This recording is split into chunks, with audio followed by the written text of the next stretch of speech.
स्वामी समर्थ. नमस्कार स्वामी भक्त हो. अवधूत चिंतन श्री गुरुदेव दत्त. मंडळी, आज आपण एका अशा प्रश्नाचे उत्तर एका सत्याला स्पर्श करणाऱ्या कथेमधून जाणून घेणार आहोत, जो प्रश्न अनेक स्वामी भक्तांच्या मनात कधीतरी नक्कीच येतो. मी मांसाहार करतो तरी मी श्री स्वामी समर्थांची सेवा करू शकतो का? स्वामी मला स्वीकारतील का? या प्रश्नाचे उत्तर आज आपण कोणाच्या मतातून नाही तर एका भक्ताच्या अनुभवातून समजून घेणार आहोत. त्यामुळे ही कथा शेवटपर्यंत नक्की ऐका. एका छोट्याशा गावात स्वामी समर्थांचा एक साधा पण अत्यंत श्रद्धाळू भक्त राहत होता.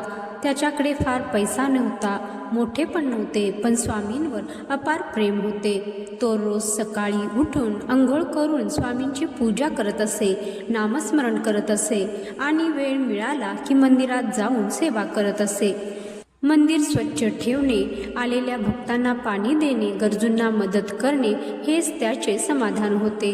पण या सर्व भक्तीच्या मागे एक वेदना त्याच्या मनात कायम जिवंत होती. तो मांसाहार करत होता आणि त्यामुळे त्याला वाटायचे की स्वामी माझ्यावर कदाचित प्रसन्न नसतील. गावातील काही लोक त्याला नेहमी टोमणे मारायचे. ते म्हणायचे, तू कसला स्वामी भक्त, मांसाहार करून सेवा करतोस, स्वामी तुला कधी स्वीकारणार नाहीत. काही जण म्हणायचे, आधी मांसाहार सोड मगच भक्ती कर. हे ऐकून त्याच्या मनात अपराधीपणाची भावना वाढत गेली. तो स्वतःला दोष देऊ लागला. रोज स्वामींच्या फोटोसमोर बसून तो विचारायचा, स्वामी मी चुकीचा आहे का? मी तुमच्या चरणी येण्याच्या लायकीचा नाही का? माझ्या एका सवयीमुळे तुम्ही माझ्यावर नाराज आहात का? एके दिवशी त्याने ठरवले की आज उत्तर मिळाल्याशिवाय मंदिरातून उठायचे नाही. तो संध्याकाळी मंदिरात गेला. आरती झाली. सर्व भक्त निघून गेले. मंदिरात पूर्ण शांतता होती. तो स्वामींच्या मूर्तीसमोर बसला आणि डोळ्यातून अश्रू वाहू लागले. तो म्हणाला, स्वामी मला शिक्षा द्यायची असेल तर द्या, पण मला माझा मार्ग दाखवा. मी मांसाहार करतो म्हणून तुम्ही मला दूर केले आहे का? बराच वेळ गेला, कोणताही चमत्कार झाला नाही. पण त्याच्या मनात एक शांत विचार उमटला. मी तुझ्या मनाकडे पाहतो, तुझ्या प्रामाणिकपणाकडे पाहतो, पण तू स्वतःच्या मनाला कधी विचारले आहेस का? तो विचार त्याच्या मनात सतत घुमत राहिला.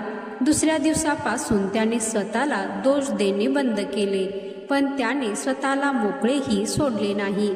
त्याने स्वतःच्या प्रत्येक कृतीकडे जागृतपणे पाहायला सुरुवात केली. तो विचार करू लागला, मी जे करतो त्याने माझे मन अधिक शांत होते की अधिक अस्वस्थ? त्याने पूर्वीप्रमाणेच स्वामींची सेवा सुरू ठेवली.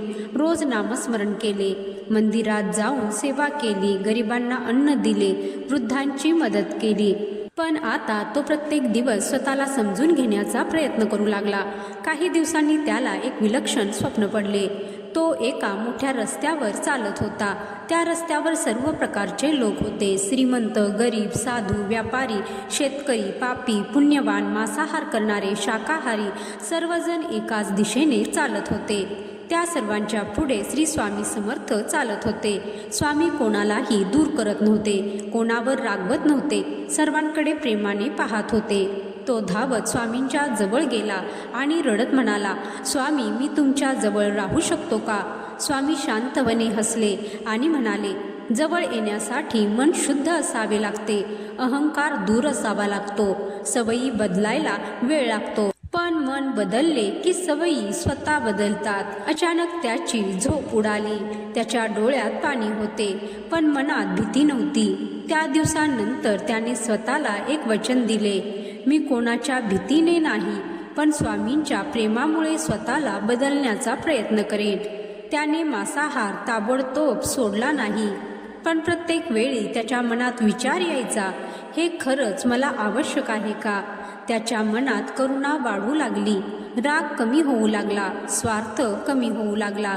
त्याला जाणवले की स्वामी भक्ती म्हणजे केवळ पूजा नाही, तर अंतर्मन शुद्ध करण्याची प्रक्रिया आहे. एक दिवस त्याच्या आयुष्यात मोठे संकट आले. व्यवसायात नुकसान झाले, घरात पैशांची अडचण निर्माण झाली. नातेवाईक दूर गेले, मित्रांनीही साथ सोडली. तो पुन्हा स्वामींच्या फोटोसमोर बसला, पण यावेळी त्याने कोणतीही तक्रार केली नाही. तो फक्त एवढेच म्हणाला, स्वामी मला योग्य निर्णय घेण्याची बुद्धी द्या आणि सहन करण्याची शक्ती द्या. त्या दिवसापासून त्याला जाणवले की तो आतून अधिक मजबूत होत आहे. संकटे संपली नव्हती, पण ती सहन करण्याची ताकद वाढत होती. काही महिन्यांनी त्याच्या मित्रांनी त्याला एका मेजवानीसाठी बोलवले. तिथे नेहमीप्रमाणे मांसाहार होता. मित्रांनी आग्रह केला, पण यावेळी तो शांतपणे म्हणाला, आज मला नको आहे. कोणी त्याच्यावर दबाव टाकला नव्हता, कोणी त्याला नियम सांगितले नव्हते. हा निर्णय त्याच्या अंतर्मनातून आला होता. घरी आल्यावर त्या रात्री त्याला पुन्हा स्वप्न पडले. स्वामी हसत म्हणाले, जेव्हा मन बदलते तेव्हा सवयी मागे राहतात. जबरदस्तीने बदललेली सवय परत येते, पण प्रेमाने बदललेले मन कायमचे बदलते. त्या दिवसानंतर त्याने मांसाहार पूर्णपणे सोडला. पण त्याला सर्वात जास्त आनंद याचा होता की हा निर्णय भीतीमुळे नव्हता, तो श्रद्धेमुळे होता.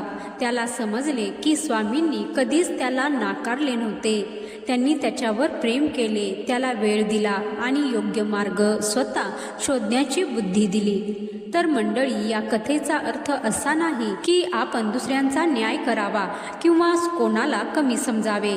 प्रत्येक माणसाचा आध्यात्मिक प्रवास वेगळा असतो. स्वामी समर्थांची शिकवण माणसाला घाबरवण्याची नाही, तर त्यांच्या अंतर्मनात विवेक जागवण्याची आहे. जर आपल्या मनात श्रद्धा, प्रामाणिकपणा आणि स्वतःला अधिक चांगला माणूस बनवण्याची इच्छा असेल तर स्वामी आपल्याला योग्य मार्ग नक्की दाखवतात. बदल हा भीतीने नाही तर प्रेमाने झाला तरच तो कायमचा टिकतो. म्हणून जर तुमच्याही मनात हा प्रश्न असेल की मांसाहार केला तर स्वामी सेवा करता येईल का, तर त्या प्रश्नाचे उत्तर इतरांच्या वादात शोधू नका. स्वामींच्या चरणी प्रामाणिकपणे बसा, नामस्मरण करा, विवेकाने विचार करा आणि आपल्या अंतर्मनाचा आवाज ऐका. स्वामी योग्य मार्ग दाखवतील, कारण स्वामी समर्थ कधीही भक्ताला दूर लोटत नाहीत. ते त्याला हळूहळू योग्य दिशेने चालायला शिकवतात. तर मांसाहार करावा की नाही हा ज्याचा त्याचा वैयक्तिक प्रश्न आहे. पण असे म्हटले जाते की मांसाहार तामसी आहारामध्ये येतो आणि ज्यामुळे आपल्या वासना, क्रोध यामध्ये वाढ होते. तुम्हीही कधीतरी अनुभवले असेल की मांसाहार केल्यानंतर तुम्हाला खूप राग येत आहे किंवा एखाद्या गोष्टीचा सारासार विचार करण्याची क्षमता कमी होऊन तुम्ही लवकर रिॲक्ट होता. तुम्हाला असा काही अनुभव आला असेल किंवा तुम्ही या मताशी सहमत असाल की मांसाहार केल्याने आपण तामसी बनतो, रागीट बनतो, तर कमेंट बॉक्समध्ये तुमचे अनुभव नक्की शेअर करा. जर ही कथा तुम्हाला मनापासून आवडली असेल तर व्हिडिओला लाईक करा, आपल्या स्वामी भक्त मित्रांपर्यंत शेअर करा आणि चॅनलवर नवीन असाल तर नक्की सबस्क्राईब करा. तसेच कमेंट बॉक्समध्ये श्रद्धेने एकदा लिहा, जय श्री स्वामी समर्थ. व्हिडिओ शेवटपर्यंत पाहिल्याबद्दल धन्यवाद. जय श्री स्वामी समर्थ.